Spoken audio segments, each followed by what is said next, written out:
हाँ जी, good evening. कैसे हैं आप लोग? आप सभी का स्वागत है आपके अपने चैनल विजय शर्मा हिस्ट्री पर। तो जैसा कि आप सबको पता है, डेली हमारा ये जो 9 बजे का सेशन है ये चलता है। कभी इसमें क्वेश्चन करवाता हूँ और कभी इसमें थ्योरी चलती है।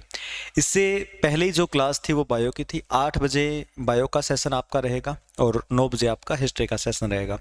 अभी जितने भी लोग लाइव हैं एक बार इसको शेयर कर दें फटाफट। आज हम करेंगे इंडियन हिस्ट्री के इम्पोर्टेंट क्वेश्चंस। थोड़े से अलग तरीके के क्वेश्चन होंगे जो बहुत कम आपको देखने को मिले होंगे, लेकिन मुश्किल हैं, पेपर में आते हैं। ठीक है, तो चलिए आज का पहला क्वेश्चन हम शुरू करते हैं। ठीक है, अभी एक बार वीडियो को शेयर कर दो सारे के सारे, जितने भी लोग लाइव हैं फटाफट पहले तो अपने नाम लिख दीजिएगा और फिर इसको शेयर कर दीजिएगा, और लाइव वाले लाइक कर देंगे फटाफट। देखता हूं कौन कौन जो है लाइव आएगा और कौन कौन लाइव रहेगा और कौन कौन इसको लाइक करेगा। चलिए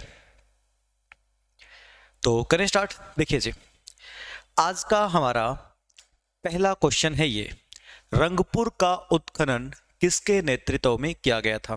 देखिए रंगपुर जो है ये एक इंडस वैली सिविलाइजेशन की साइट है, सिंधु घाटी सभ्यता की एक प्रमुख साइट है।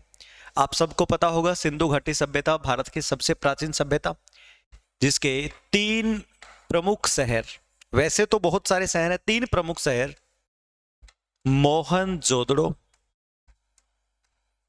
पाकिस्तान, हड़प्पा पाकिस्तान और राखीगढ़ी हिंदुस्तान, ये इंडियन जितने भी साइट थे उनकी राजधानी रहा। ठीक है, ऐसे ही इंडिया में एक साइट है रंगपुर। रंगपुर जो कि गुजरात के काठियावाड़ा जिले में है, गुजरात के काठियावाड़ा में है। और रंगपुर का उत्खनन का जो काम हुआ था वो 1953 नेहरू जी के टाइम पे ही स्टार्ट हो गया था, 1953 में। ठीक है, अब देखो इसमें जो नाम दे रखे हैं 2 नाम मेन, एक ये और एक ये। राखलदास बनर्जी ने मोहनजोदड़ो की खोज की थी, दयाराम साहनी ने हड़प्पा की खोज की थी। ठीक है, मेन है SR राव, एक्चुअल में ये नाम है रंगनाथ राव। अब ये रंगपुर है, ये रंगरात है। ठीक है, तो रंगपुर की उत्खनन का काम किया था R राव ने, यानी रंगनाथ राव ने। ठीक है, 1953 और 54 में। समझ में आ गया आप लोगों को ये क्वेश्चन? फटाफट इसका स्क्रीनशॉट लीजिएगा। हाँ भाई देखो, जितने भी लोग हैं अभी शेयर कर दो साथ साथ में, मजा आएगा क्लास में। चलिए आगे, अगला क्वेश्चन है हमारा, हड़प्पा संस्कृति में किस स्थल से स्त्री पुरुषों के युग्म समाधानों का साक्ष्य प्राप्त हुआ है?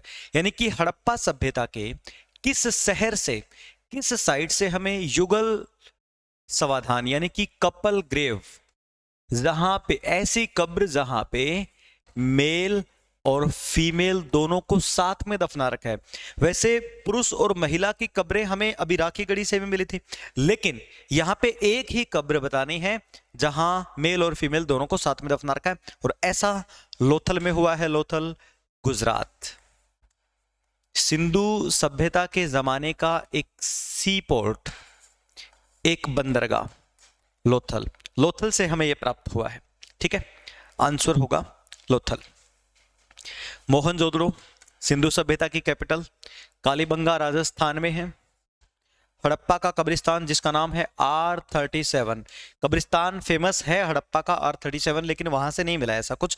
जो कपल ग्रेव है, मेल फीमेल दोनों की समाधि जो है वो कहां से मिली है? हमें लोथल से मिली है। इसका मतलब क्या होगा? क्या आप इसको सती प्रथा समझ सकते हैं? नहीं जी, कार्बन डेटिंग के अनुसार दोनों की मृत्यु में जो है वो गैप रहा है। इसका मतलब ये जो है सती प्रथा नहीं होगी, क्योंकि सती प्रथा उत्तर वैदिक काल के बाद स्टार्ट हुई है, ऋग्वैदिक काल में थी ही नहीं, और सिंधु सभ्यता ऋग्वैदिक काल से पहले का है। अगर सिंधु सभ्यता में सती प्रथा थी तो फिर वो ऋग्वैदिक काल में भी होनी चाहिए। ठीक है, सती प्रथा बाद में शुरू होती है। यहाँ पे प्रेम इतना दर्शाया गया है कि वो एक ही कब्र में दफना दिए गए। चलिए आगे देखिए, अगला क्वेश्चन आपके सामने, ताम्र संचय कॉपर होर्ड्स का संबंध निम्नलिखित में से किससे है? देखो तांबे के जो बर्तन टाइप के मिलते थे ना, तांबे के, ठीक है, उनको बोलते हैं ताम्र संचय, और ये गैरिक मृद भांड से संबंधित है। मतलब कि जो घेरवे रंग के मृद भांड मिलते हैं वो होते थे ताम्र संचय। इसका आंसर होगा गैरिक मृद भांड। ठीक है, तांबे जैसे तो वो गेहूं रंग के ही दिखेंगे। ठीक है, चलिए आगे चलिए। अगला क्वेश्चन है आपके सामने, निम्नलिखित में से कौन सा, ये जो है क्वेश्चन मिस्टेक है इसमें। चलिए, अहमदाबाद सूती वस्त्र श्रमिक संगठन के संस्थापक कौन थे?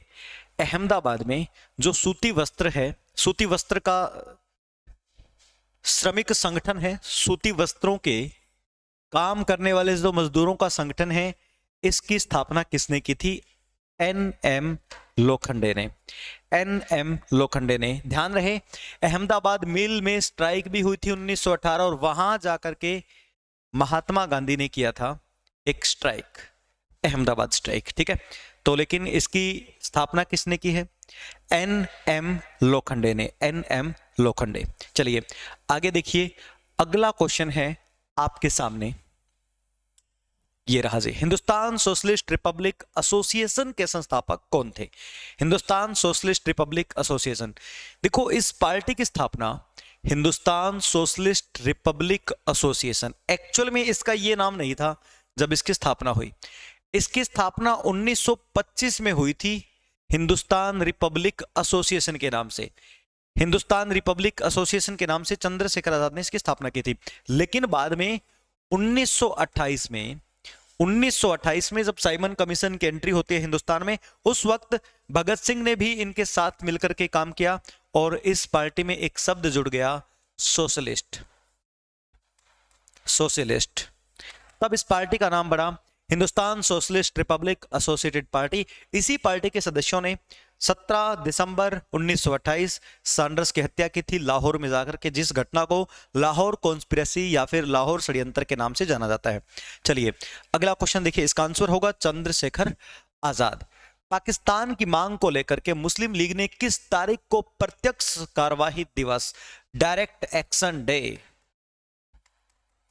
डायरेक्ट एक्शन डे का मतलब पता है क्या था? अगर ये लोग हमें अलग से पाकिस्तान नहीं दे रहे तो कर दो अटैक, जितने भी नॉन मुस्लिम हैं उनके ऊपर अटैक कर दो, एकदम सरेआम दंगे। प्रत्यक्ष कार्रवाई दिवस का मतलब क्या है? कार्रवाई कर दो एकदम, यानी सरेआम दंगे। और ये सरेआम दंगे हुए थे 16 अगस्त 1946 को। 16 अगस्त 1946 को प्रत्यक्ष कार्रवाई दिवस मनाया गया था। तब देख लिया था कैबिनेट मिशन के हालात, सॉरी कैबिनेट मिशन से पहले ही देख लिया था कि भाई ये लोग हिंदुस्तान का बंटवारा नहीं करेंगे, हमें पाकिस्तान नहीं देंगे। तब जाकर के प्रत्यक्ष कार्रवाई दिवस शुरू कर दिया था, दंगे शुरू कर दिए थे और फिर जाकर के पाकिस्तान की मांग पे कुछ अंग्रेजों ने काम करना शुरू किया था। ठीक है, अगला क्वेश्चन देखिए जी आप लोग आपके सामने। दिसंबर 1928 में अखिल भारतीय समाजवादी युवा आंदोलन का गठन किसके अध्यक्षता में किया था? दिसंबर 1928 में अखिल भारतीय समाजवादी युवा आंदोलन राम मनोहर लोहिया, राम मनोहर लोहिया के नेतृत्व में इसका गठन किया था 1928 में। ठीक है, अखिल भारतीय समाजवादी युवा आंदोलन का गठन। चलिए आगे देखिए फटाफट यार, जितने भी लोग हैं ना अभी लाइव देख रहे हैं इस क्लास को, वो पहले तो लाइक कर दो, लाइव वाले लाइक कर दो, फिर आगे चलते हैं हम। चलिए आगे देखिए जी, अगला क्वेश्चन है आपके सामने। भारत छोड़ो आंदोलन के दौरान स्वराज सेना का गठन कर लिया गया था। भारत छोड़ो आंदोलन जब शुरू हुआ था 8 अगस्त 1942, स्वराज सेना का गठन कर लिया गया था। यह संगठन किसके नेतृत्व में बना था? यह संगठन किसके नेतृत्व में बनाया गया था? अब्दुल बाकर के नेतृत्व में। अब्दुल बाकर के नेतृत्व में स्वराज सेना का गठन कर लिया गया था कि भाई हमारी खुद की सेना होगी जो कि अंग्रेजों को निकालेगी यहां से। ठीक है, भारत छोड़ो आंदोलन को कहा जाता है अगस्त क्रांति। अगस्त क्रांति के नाम से भी इसको जाना जाता है। भारत छोड़ो आंदोलन में ही नारा दिया गया था करो या मरो। गांधी जी ने कह दिया था अब मैं पीछे नहीं हटने का, करो या मरो, या तो अपने देश को आजाद करो या अपने देश के लिए मरो। ये बात गांधी जी ने कह दी थी और अंग्रेजों भारत छोड़ो ये नारा भी गांधी जी ने इसी आंदोलन में दिया था। ठीक है, चलिए इसका आंसर होगा अब्दुल बाकर, जिसने स्वराज सेना का गठन किया था। उसके बाद देखिए अगला क्वेश्चन, किस तारीख को गांधी जी ने दांडी यात्रा शुरू की थी? दांडी यात्रा का मतलब क्या था? अब गांधी जी को एक बड़ा आंदोलन शुरू करना था। गांधी जी ने सोचा क्यों ना हम नमक कानून को तोड़ें। नमक कानून तोड़ने के लिए काम करना था। नमक कानून तोड़ने के लिए गांधी जी ने 12 मार्च 1930 को यात्रा शुरू की। अपने 78 लोगों के साथ गांधी जी निकले। 78 लोगों के साथ निकले गांधी जी। 24 दिन की यात्रा और फाइनली 6 अप्रैल 1930 को पहुंच करके दांडी में, साबरमती आश्रम से शुरू की थी यात्रा। 6 अप्रैल 1930 को पहुंच करके सविनय अवज्ञा आंदोलन शुरू कर दिया था। तो 12 मार्च 1930 ये यात्रा शुरू की थी। इसी यात्रा के साथ बाद में सविनय अवज्ञा आंदोलन शुरू कर दिया गया था। समझ में आई बात? कोई दिक्कत किसी को? बताइए जी। यहां इसका एक बार स्क्रीनशॉट ले लीजिएगा आप लोग जो भी हैं अभी क्लास में लाइव।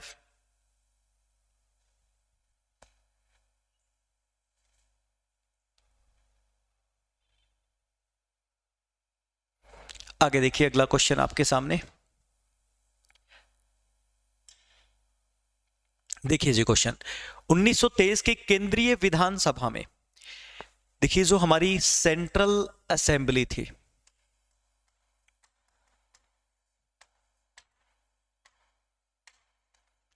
सेंट्रल असेंबली में इलेक्शन हुए हैं 1923 में। तो ये 1919 के एक्ट के तहत हुए होंगे और 1919 के एक्ट के तहत केंद्रीय सभा में 145 प्लस 60 सीटें हुआ करती थी, यानी 205 सीटें हुआ करती थी। 205 सीटों में स्वराज दल को अभूतपूर्व सफलता मिली। 105 सदस्यों में से स्वराज दल के कितने सदस्य थे? स्वराज दल के 54 सदस्य थे। स्वराज एक पार्टी है, स्वराज पार्टी जिसकी स्थापना भी 1923 में हुई थी। शुरू में ये कांग्रेस के साथ काम करती थी, लेकिन बाद में मोतीलाल नेहरू और CR दास इस पार्टी को अलग कर लेते हैं।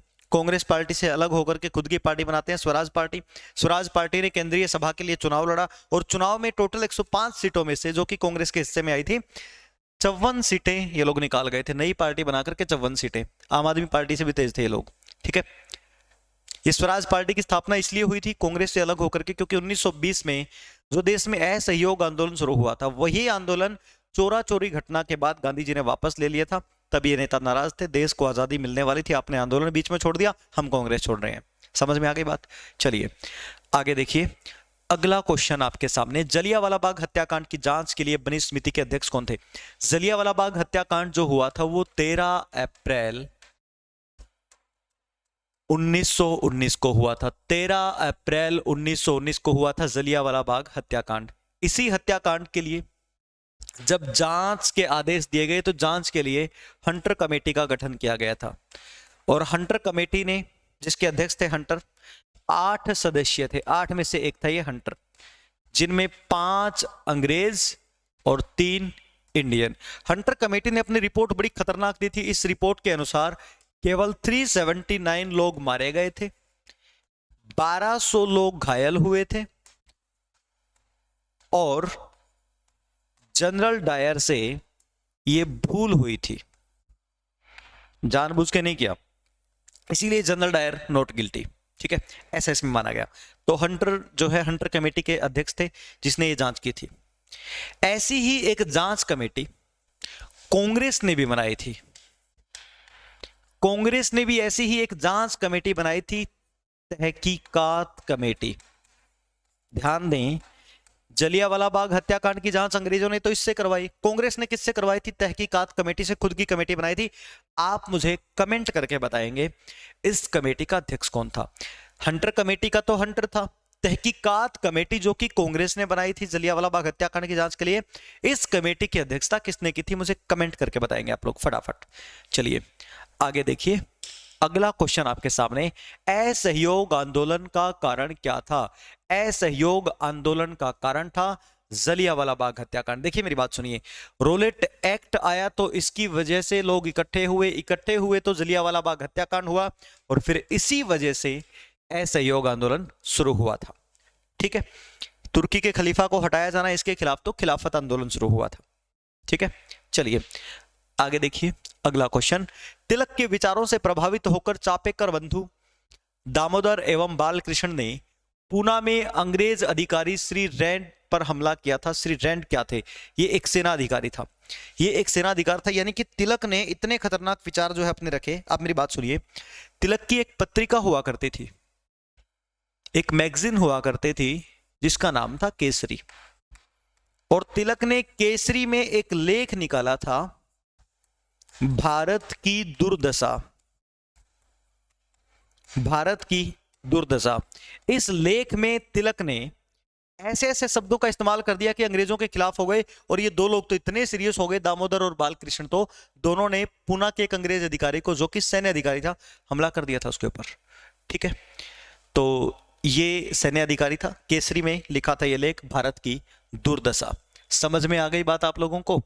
चलिए आगे देखते हैं अगला क्वेश्चन। ठीक है, आज की जो ये क्लास है ये T20 मान के चलिए आप लोग, T20। ठीक है, किसने इस विचार को लोकप्रिय बना दिया कि इंडियन नेशनल कांग्रेस का विचार डफरिन के मस्तिष्क की उपज थी? किसने कहा क्या कि इंडियन नेशनल कांग्रेस 1885 में जो स्थापना हुई है कांग्रेस पार्टी की, वो उस समय के वायसराय डफरिन के दिमाग की उपज थी, उसने बनाई है? ये बात कांग्रेस के पहले अध्यक्ष व्योमेश चंद्र बनर्जी ने की, फर्स्ट प्रेसिडेंट ऑफ कांग्रेस।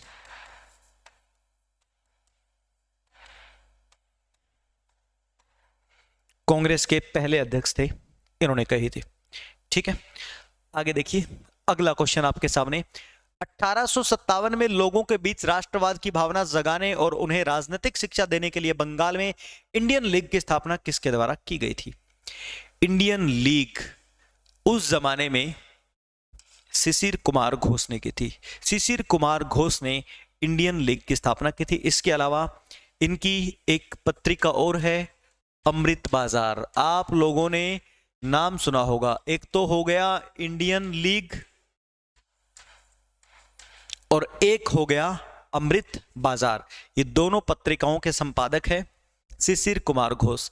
इन्होंने ये 1857 में लोगों में राष्ट्रवाद भरने के लिए ये लिखा था, समझाने के लिए, लोगों को इकट्ठा करने के लिए। समझ में आ गई बात? चलिए, बिल्कुल तहकीकात कमेटी के अध्यक्ष थे मदन मोहन मालवीय। ठीक है, आगे देखिए अगला क्वेश्चन, आज की आखिरी बोल समझ लीजिए, T20 टाइप में चलेगी आज की क्लास। स्वदेशी पत्र के संपादक कौन थे? स्वदेशी पत्र के संपादक कौन थे?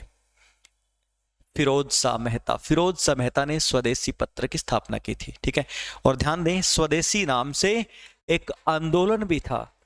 स्वदेशी आंदोलन 1905 में शुरू हुआ था, जब लॉर्ड कर्जन ने बंगाल का विभाजन कर दिया था। मेरी बात आपको समझ में आ गई? बताइए जी। तो अभी एक बार फटाफट कमेंट कर दीजिएगा आज की क्लास के ये क्वेश्चन कैसे लगे। अगर आपको अच्छे लगे हैं तो मैं आपके कमेंट के व्यू के हिसाब से ही अगली क्लास में संख्या बढ़ा दूंगा और टाइम भी बढ़ जाएगा क्लास का। ठीक है, क्लियर? तो जितने लोग भी लाइव हैं वो इसको एक बार लाइक कर दे। चलिए, thank you very much, bye bye. मिलते हैं हम अगली क्लास में। अभी के लिए गुड नाइट।